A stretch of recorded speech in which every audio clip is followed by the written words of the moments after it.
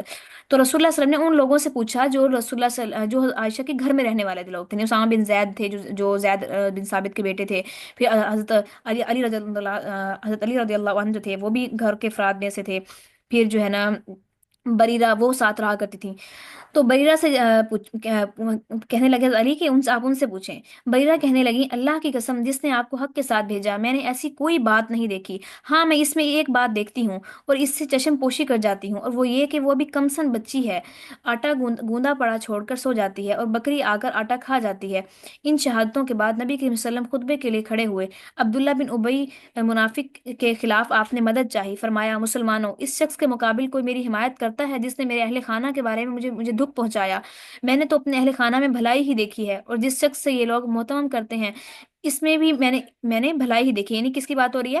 یہ ان کی صفوان بن معطل رضی اللہ عنہ کی بات ہو رہی ہے، کہ فرما رہے ہیں کہ میں نے ان کے جس کے بارے میں یہ الزام لگا رہے ہیں، میں نے ان میں بھی خیر کے سوا کچھ نہیں دیکھا، وہ میرے گھر کبھی اکیلا نہیں آتا بلکہ میرے ساتھ ہی آتا ہے۔ یہ سن کر سعد بن معاذ جو اوس قبیلے کے سردار کھڑے ہوئے، کہنے لگے میں اس کے مقابل آپ کی مدد کرتا ہوں، اگر یہ اوس قبیلے کا ہے تو ابھی اس کی گردن اڑا دیتا ہوں، اور اگر ہمارے بھائیوں خزرج قبیلے کا ہے تو آپ جو حکم دیں گے بجا لائیں گے۔ یہ بات سن کر سعد بن عبادہ جو خزرج قبیلے کے سردار تھے غیرت سے کھڑے ہو گئے اور کہنے لگے، میں وہ ایک نیک بخت آدمی تھے مگر قومی حمیت نے ان کو آدھا بوچا، تو کہنے لگے سعد بن معاذ اللہ کی قسم تو جھوٹ کہتا ہے، تو نہ اسے مارے گا نہ مار سکے گا۔ اتنے میں اسید بن حضیر جو سعد بن معاذ کے چچا زاد بھائی تھے کھڑے ہو کر سعد بن عبادہ سے کہنے لگے اللہ کی قسم تو جھوٹا ہے، ہم ضرور اسے قتل کریں گے، کیا تو بھی منافق ہو گیا ہے جو منافقوں کی طرفداری کرتا ہے؟ اس پر دونوں قبیلوں کے لوگ اٹھ کھڑے ہوئے اور قریب تھا کہ آپس میں لڑ پڑے۔ نبی کریم صلی اللہ علیہ وسلم ابھی ممبر پر ہی تھے، آپ انہیں سمجھاتے اور تھماتے رہے، جب وہ خاموش ہوئے تو آپ بھی خاموش ہو گئے۔